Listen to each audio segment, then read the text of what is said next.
Welcome to Manthra Academy online crash course for nurses. Medical surgical nursing, cardiovascular disorders. Today we are going to discuss regarding diagnostic tests and procedures used in cardiology.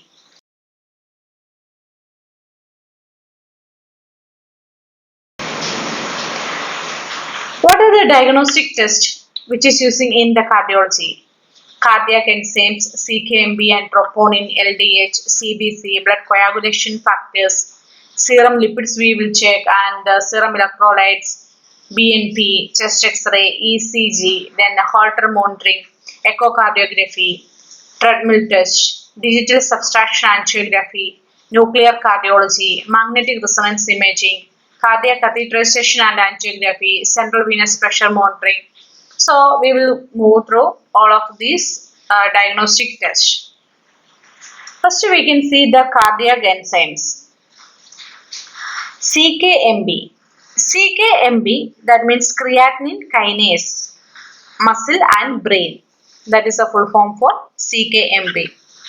So that means elevated CKMB indicate there is a myocardial injury or damage is there. In the myocardium, if there is any damage or any injury, the CKMB level will be increasing. Usually, the elevation occurs within 4 to 6 hours and peaks at 18 to 24 hours following an acute ischemic attack. So, the CKMB, it is elevating within 4 to 6 hours. In peak level, we can see in 18 to 24 hours following an acute ischemic attack. That is related to the CKMB. Okay. So, in the Prometric exam, usually they are asking what is the time frame for the elevation occurs what time? That is 4 to 6 hours. And peak level is 18 to 24 hours. If there is any myocardial injury, it will show in this CKMB elevation. And second cardiac enzyme is troponin. That is, troponin elevation can indicate a myocardial cell damage. If there is cell damage is there, the troponin level also will increase. And troponin starts to increase within 3 hours following an acute MI. So for the troponin, it is important to for the any patient came with the MI or any chest pain patients coming, we are doing the troponin level. So that is within 3 hours of this acute MI, the troponin level will increase. So if it is within normal range also, normally if the patient is having any chest pain, we will usually repeat the test after 4 hours. To know whether there is any elevation is there or not. That is related to the troponin. And next cardiac enzyme is LDH, that is lactate dehydrogenase. So elevation in LDH levels occurs in 24 hours following myocardial infarction and peak level is 48 to 72 hours. So in LDH, there is within 24 hours it will take for the elevation in the blood we can monitor if there is any MI, and peak level is 48 to 72 hours. Then myoglobin, that means oxygen binding protein found in cardiac skeletal muscle.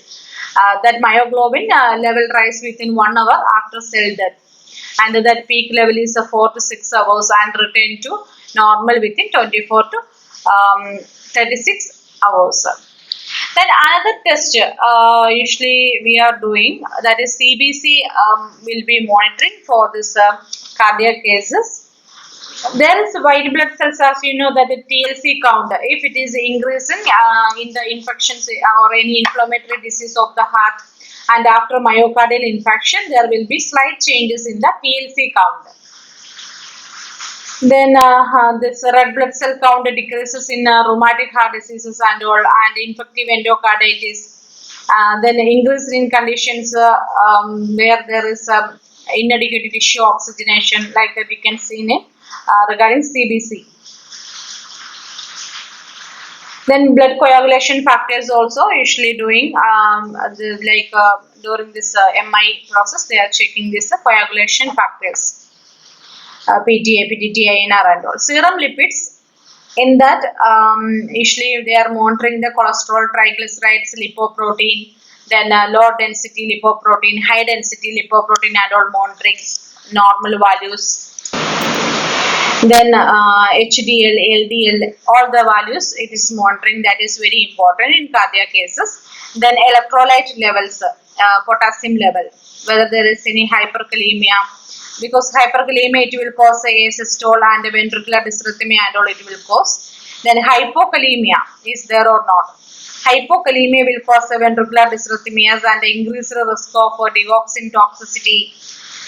Then sodium level they will check, and calcium. Calcium means hypercalcemia causes a short ST segment, then wide T wave, AV block, cardiac arrest. In that cases, and or hypercalcemia also will leads to these problems. Then hypocalcemia, it will cause a ventricular dysrhythmia, then prolonged ST and QT interval and cardiac arrest. So electrolyte, checking in the cardiology diagnostic test is very important. Then regarding phosphorus, what is relation of phosphorus? Should be interpreted with the calcium, because kidneys retain or excrete the calcium in an inverse relationship to phosphorus. So we have to monitor for the phosphorus also. Magnesium level, low levels can cause ventricular tachycardia and fibrillation also can cause in magnesium if it is low. High levels of the magnesium, that will cause muscle weakness, bradycardia and hypotension. Then we have to monitor for the blood urea nitrogen, BUN. So elevated in the heart diseases such as the heart failure and cardiogenic shock and all, this BUN level will be increased. Blood glucose, we have to monitor, level rise with an acute cardiac episode. Sometimes the glucose level also will increase. Next test is BNP, brain natriuretic peptide. Brain natriuretic peptide, that is BNP. So released in response to atrial and ventricular stretch. If there is any stretch for the atrium and ventricular, it will release, and that is a marker for congestive heart failure. So when we are checking if BNP level is high, that indicates there is congestive heart failure. So marker for congestive heart failure is BNP test, that is brain natriuretic peptide. Then another important test for the cardiology section, they are doing for the chest X-ray to determine the size and the position of the heart and all. So next test is ECG. ECG in later classes we will go detailed regarding ECG sections. Then next test is Holter monitoring.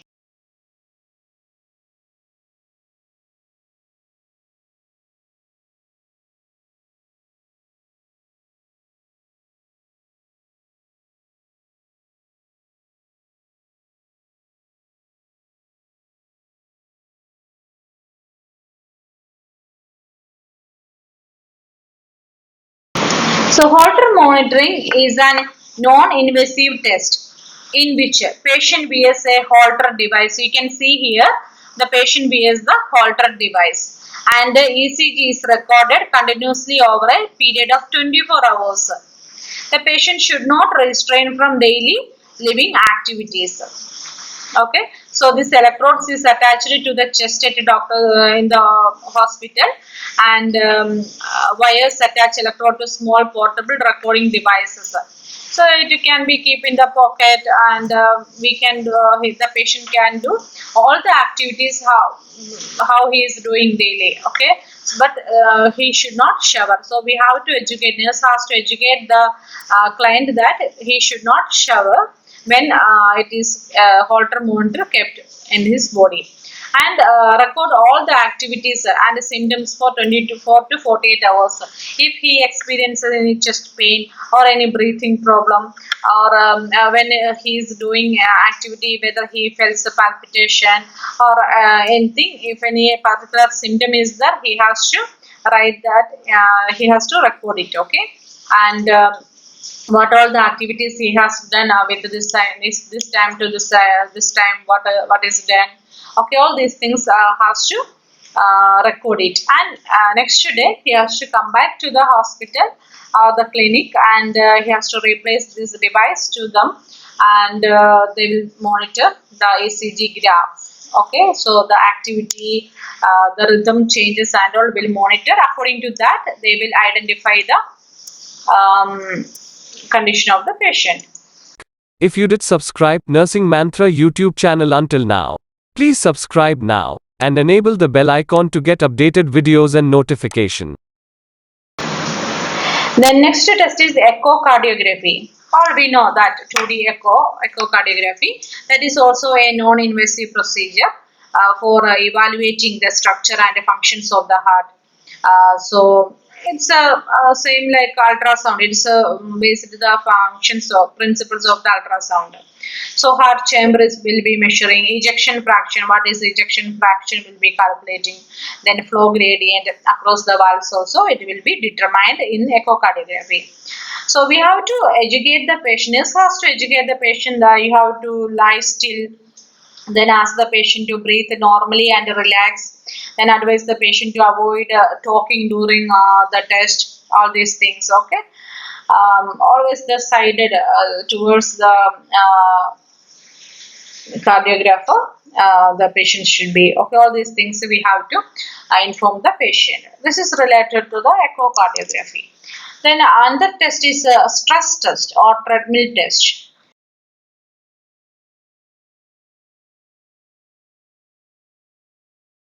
If you wish to know more details about Nursing Mantra study materials, feel free to contact me in WhatsApp. Check the description for WhatsApp link. So that is also non-invasive test. So in this monitoring of the ECG and blood pressure during exercise to rule out any chances of inducible ischemia. So if the patient is unable to tolerate the exercise, intravenous infusion of dipyridamole or persandine or dobutamine hydrochloride or adenosine or adenocard is given to dilate the coronary arteries and stimulate the effect of exercise. These medications are given if the patient is unable to tolerate the exercise. IV infusion of a persandine or a dobutamine, I think so. So adenosine or adenocard is given to dilate the coronary arteries. So what is the nursing intervention means? We are before doing this treadmill test, the nurse should obtain the consent. That is very important. Provide adequate rest before the procedure. Instruct the patient to eat a light meal 1 to 2 hours before the procedure. Instruct the patient to confirm with the physician regarding withholding of his or regular medications. Everything has to inform to the physician. Theophylline products are held 12 hours before test. So this is an important thing. So if the patient is taking theophylline contained medications, he should hold the medicine at least 12 hours before the test. And beta blockers are held 24 hours before the test. So for the treatment, that is a Prometric view, that is important thing regarding the medications, which all the medications has to withhold before the test. Theophylline 12 hours before the test. Beta blocker, that is 24 hours before the test we have to withhold. Then instruct the patient to wear comfortable clothes, then rubber soled shoes and all. Instruct the patient to notify if there is any chest pain, dizziness or shortness of breath occurs during the procedure. This is related to the treadmill test.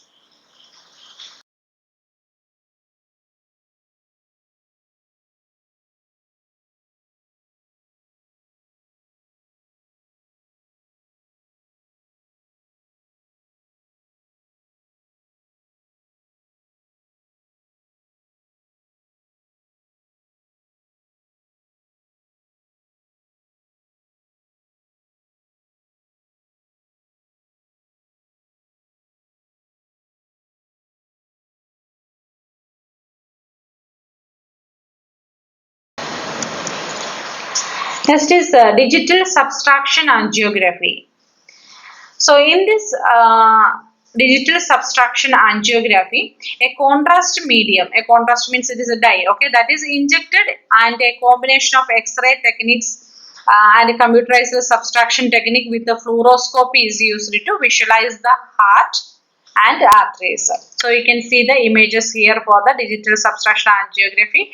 So it will be clearly the arteries and all can be seen. So nursing intervention means here also we have to obtain the consent, then assess for any allergy to seafood, iodine or a radioactive dyes. If patient is having allergic to above said items, we have to give the pre-medications like antihistamines and corticosteroids to prevent the reactions for the contrast material. Monitor the vital signs before and after the procedure. Assess injection site for any bleeding or discomfort. Here sometimes in the exams they can ask the patient says to the nurse that he is allergic to the contrast material before when he has done for the CT scan and all. Then what is the nurse's action? So nurse should inform the physician, and there is a option for asking for pre-medications like antihistamines and corticosteroids. After giving those medications, they can administer the contrast material. So that is related to the digital subtraction angiography. Next is nuclear cardiology.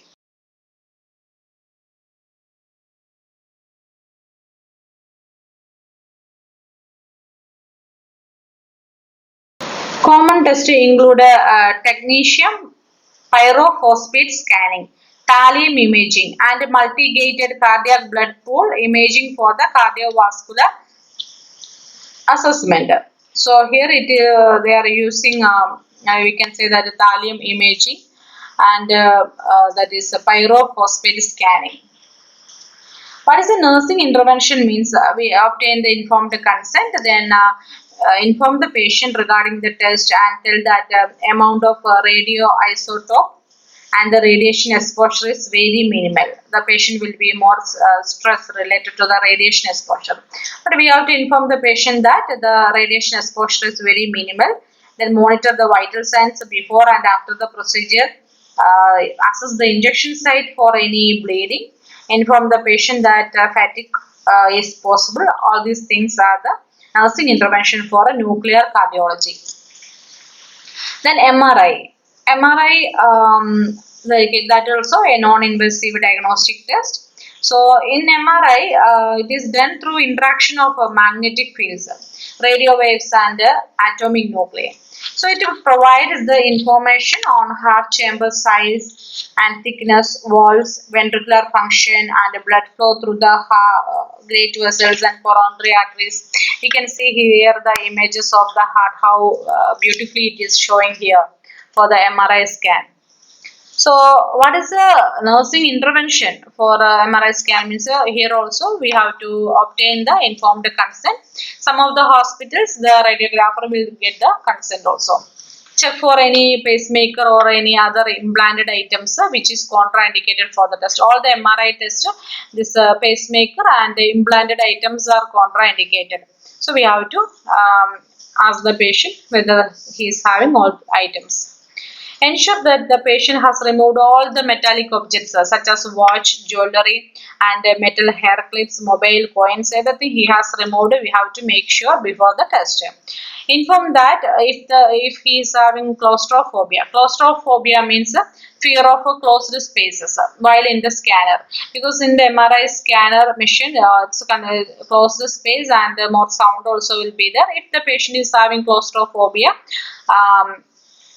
he has to notify, we have to ask the patient whether he is having claustrophobia or not. That is related to the MRI scan. Next is cardiac catheterization.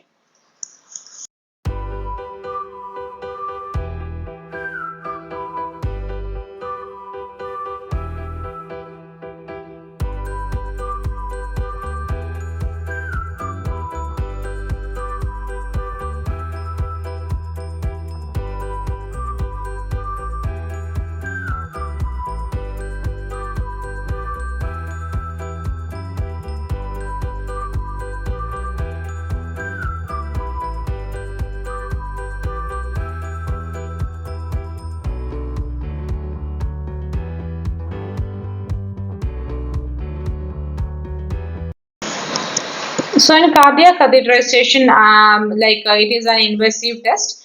So here a catheter is inserted using through femoral vein into the heart, and radiopaque dye is injected.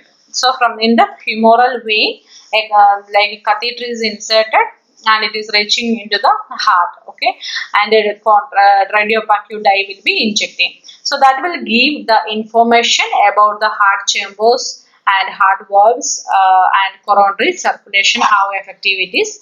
We can see that one. So for the nursing interventions means here also we have to get a consent and check for any allergy, any seafood, iodine or radiopaque dyes allergy is there or not. We have to check. If allergic, patient should pre-medicate, as I said before. Patient should pre-medicate with the antihistamines and steroids to avoid any reaction. Withhold solid food 6 to 8 hours and liquid food for 4 hours to prevent vomiting or aspiration during the procedure. So this procedure is doing as a day case. We have to inform the patient to be better to be NBO. Okay, the solid foods 6 to 8 hours before and liquid foods 4 hours to prevent the vomiting or aspiration. Then patient weight and height should be documented. That is more important. According to that, they will assess how much dye should be injected. Record all baseline vital signs and peripheral pulses. Then inform the patient there will be fluttery feeling. As the catheter passes through the heart, there will be fluttery feeling or flush, warm flush feeling will be there when the dye is injected. And sometimes the patient will get disturbed to cough and palpitation. So that is caused by the heart irritability when the catheter is going on. So we have to inform the patient all these feelings you will get. So that is normal. We have to inform the patient. Then inform the patient that a local anesthetic will be injected before the insertion of a catheter. You will get a local anesthesia. That also we have to inform. Then prepare the insertion site. Like a shaving and a cleaning with an antiseptic lotion.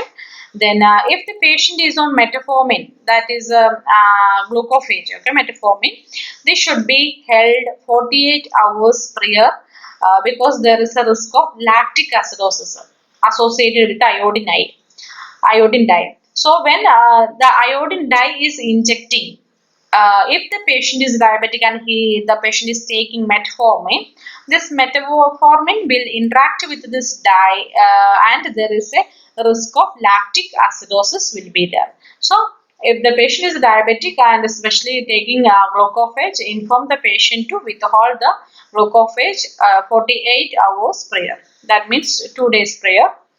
The patient has to withhold the metformin. Then administer pre-procedure medication such as sedatives if prescribed. Then insert the IV line if prescribed. So in the cath lab, the procedure they will conduct, and after that, what is the post-procedure intervention nurse has to do. So monitor the vital signs and cardiac rhythm for dysrhythmia at least every 30 minutes for 2 hours initially. We have to monitor the rhythms. Then monitor the peripheral pulse and the color, warmth and sensation of the extremity distal to the insertion site at least every 30 minutes for 2 hours initially. Then the nurse has to notify the physician if there is a numbness or tingling of the extremities. That is important. In the Prometric exams, they will ask the patient complains to you, there is a numbness and tingling of the extremities. What is your reaction? What is your action? So that means we have to immediately inform the physician. That will be the nursing action. Numbness or tingling of the extremities becomes cold, pale and cyanotic or loss of peripheral pulses or any chest discomfort the patient faces, we have to notify the physician. Then monitor the pressure dressing for bleeding or hematoma formation. That also important in the insertion site, catheter insertion site, femoral site. We have to monitor. Then keep the extremity extended for 4 to 6 hours as prescribed to prevent the arterial occlusion. So inform the patient that the patient has to keep like steady 4 to 6 hours the extremity. Maintain strict bed rest for 6 to 12 hours as prescribed. However, may turn from side to side. Then do not elevate the head end more than 15 degrees. Then if antecubital vessel was used means immobilize the arm with an arm board. Encourage fluid intake if not contraindicated to promote the excretion of the dye. Then monitor for any hypersensitivity to the dye such as any rashes, nausea, vomiting, anything is there, we will inform. Then metformin should be started only after 48 hours. So after the procedure, after 48 hours only the patient can use the metformin. This is related to the cardiac catheterization and angiography. So this is coronary angiography doing the procedure. So here catheter is inserted in the legs here incision and guided up to through the aorta. So catheter tip shows at the left coronary artery. It is reaching here. Then a contrast agent injected into the arteries. So after injecting, X-ray imaging shows a stenosis in the left coronary arteries. So there is a stenosis. Stenosis means a narrowing. Okay, like that. Here you can see. So you can see here sheath, through the sheath guiding, it is reaching into this. Now we can see here the demonstration for coronary angiogram. So the doctor is assessing the pulses. For continuation of this video and more system-wise crash course, feel free to contact Nursing Manthra. WhatsApp number +971 5025 15717. Please check the description for WhatsApp link. Nursing Manthra provides study materials for healthcare professionals, crash course for nurses, DHA, MOH, HAAD and all other Prometric exams and licensing process, DATAFLOW process, DHA license re-eligibility, MOH license renewal and more. For assistance, feel free to contact Nursing Manthra.